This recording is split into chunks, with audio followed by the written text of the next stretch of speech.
Chapter 10, Wuthering Heights, continuing. What do you think of his going to Wuthering Heights? I inquired. He is reformed in every respect, apparently quite a Christian, offering the right hand of fellowship to his enemies all around. He explained it, she replied. I wonder as much as you. He said he called to gather information concerning me from you, supposing you resided there still, and Joseph told Hindley, who came out and fell to questioning him of what he had been doing and how he had been living, and finally desired him to walk in. There were some persons sitting at cards. Heathcliff joined them. My brother lost some money to him, and finding him plentifully supplied, he requested that he would come again in the evening, to which he consented. Hindley is too reckless to select his acquaintance prudently. He doesn't trouble himself to reflect on the causes he might have for mistrusting one whom he has basely injured. But Heathcliff affirms his principal reason for resuming a connection with his ancient persecutor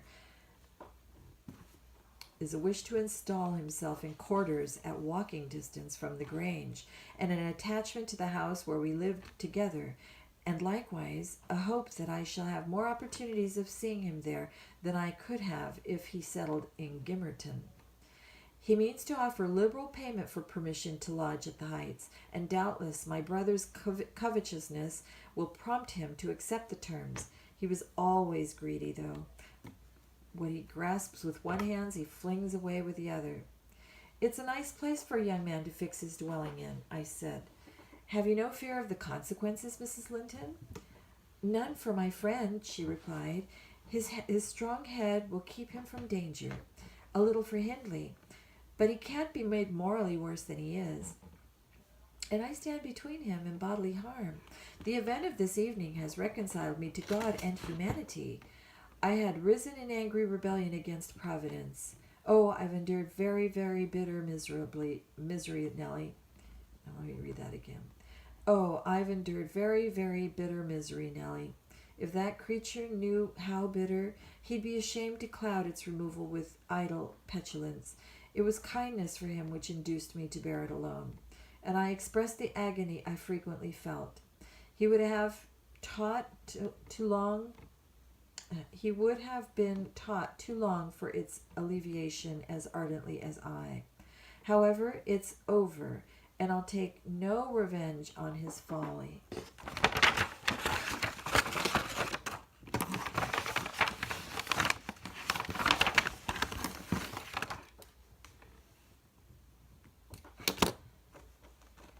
I can afford to suffer anything hereafter. Should the meanest thing alive slap me on the cheek, I'd not only turn the other, but I'd ask pardon for provoking it, and as a proof, I'll go make my peace with Edgar instantly. Good night. I'm an angel. In this self-complacent conviction she departed, and the success of her fulfilled resolution was obvious on the morrow. Mr. Linton had not only abjured his peevishness though his spirits seemed still subdued by Catherine's exuberance of vivacity, but he ventured no objection to her taking Isabella with her to Wuthering Heights in the afternoon, and she rewarded him with such a summer of sweetness and affection in return as made the house of paradise for several days, both master and servants profiting from the perpetual sunshine. Mr. Heathcliff, I should say in future, used the liberty of visiting at Thrushcross Grange cautiously at first. He seemed estimating how far its owner would bear his intrusion. Catherine also deemed it judicious to moderate her expressions of pleasure in receiving him, and he gradually established his right to be expected. He retained a great deal of the reserve for which his boyhood was remarkable, and that served to repress all startling demonstrations of feeling.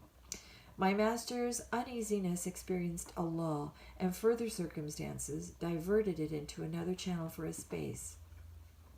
His new source of trouble sprang from the non-anticipated misfortune of Isabella Linton evincing a sudden and irresistible attraction towards the tolerated guest.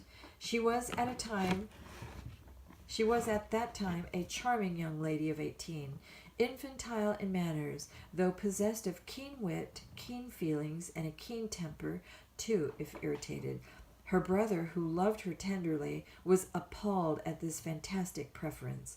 Leaving aside the degradation of an alliance with a nameless man and the possible fact that his property, in default of heirs male, might pass into such a one's power, he had sense to comprehend Heathcliff's disposition, to know that, though his exterior was altered, his mind was unchangeable and unchanged.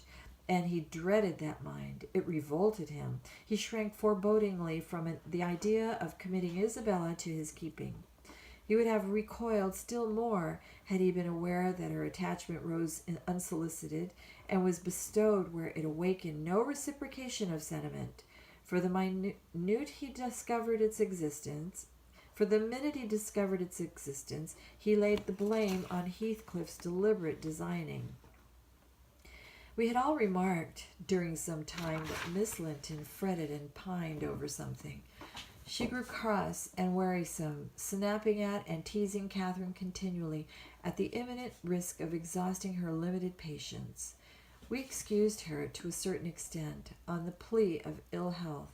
She was dwindling and fading before our eyes, but one day when she had been particularly wayward, rejecting her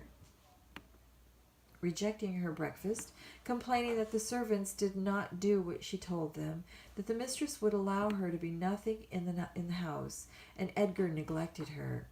That she had caught a cold with the doors being left open, and we let the parlor fire go out on purpose to vex her, with 100 yet more frivolous accusations.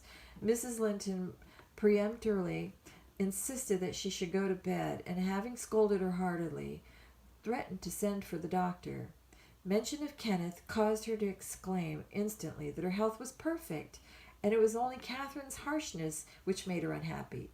"How can you say I am harsh, you naughty fondling?" cried the mistress, amazed at the unreasonable assertion. "You are surely losing your reason. When have I been harsh? Tell me." "Kitty, what are you doing?"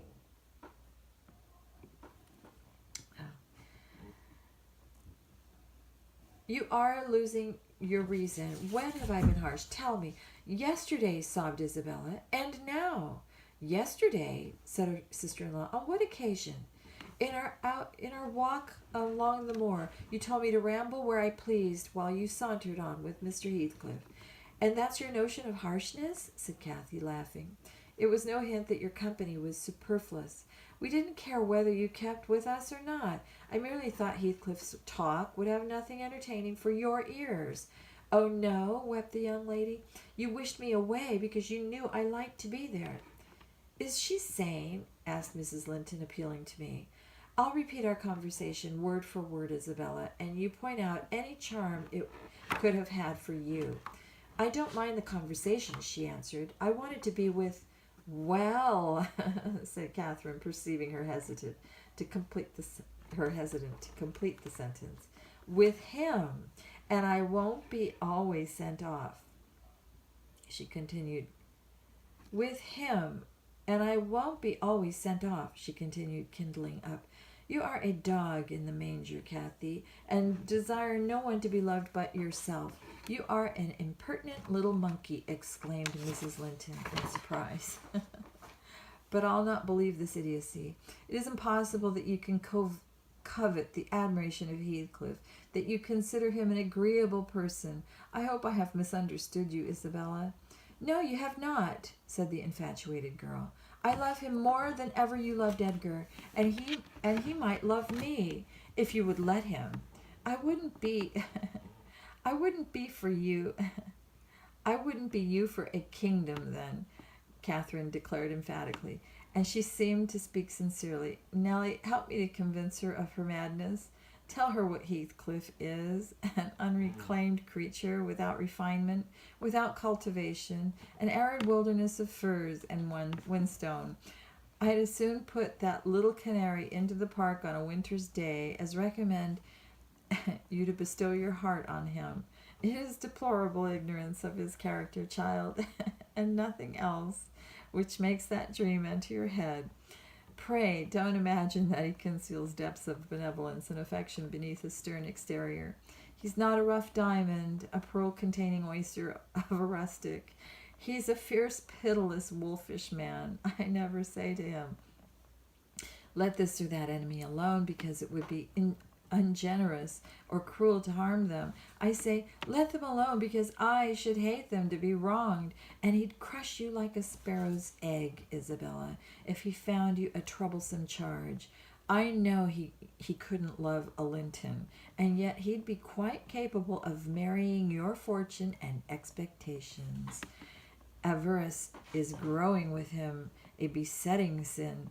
There's my picture, and I am his friend, so much so that had he thought seriously to catch you, I should perhaps have held my tongue and let you fall into his trap. Miss Linton regarded her sister-in-law with indignation. For shame, she repeated angrily. You are worse than 20 foes, you poisonous friend. Ah, you won't believe me then, said Catherine. You think I speak from wicked selfishness. I'm certain you do, retorted Isabella, and I shudder at you. Good, cried the other. Try for yourself, if that be your spirit. I have done, and yield the argument to your saucy insolence. And I must suffer for her egotism, she sobbed, as Mrs. Linton left the room. All is against me.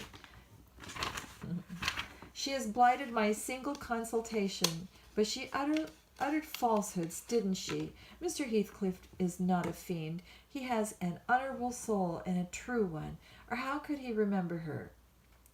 Banish him from your thoughts, miss, I said.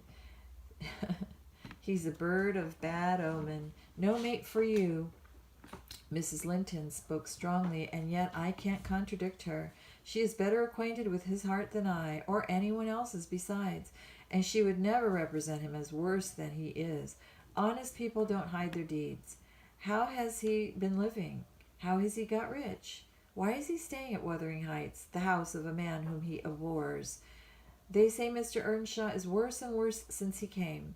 They sit up all night together continually, and Hindley has been borrowing money on his land, and does nothing but play and drink. I heard only a week ago. It was Joseph who told me. I met him at Gimmerton. Nellie, he said, we's a Croner's crest now. Oh gosh, more of this Joseph. I can't stand this Joseph talking. He speaks and it's just awful.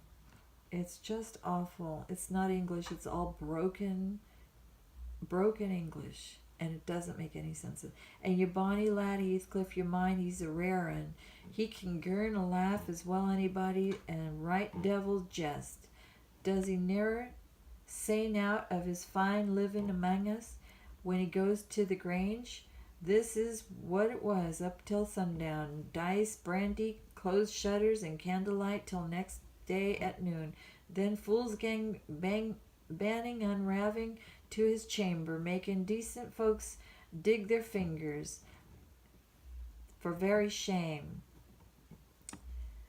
You are leagued with the rest, Ellen, she replied. I'll not listen to your slanders. What male violence you must have to wish to convince me that there is no happiness in the world. Whether she would have got over this fancy if left to herself, or persevered in nursing it perpetually, I cannot say. She had little time to reflect.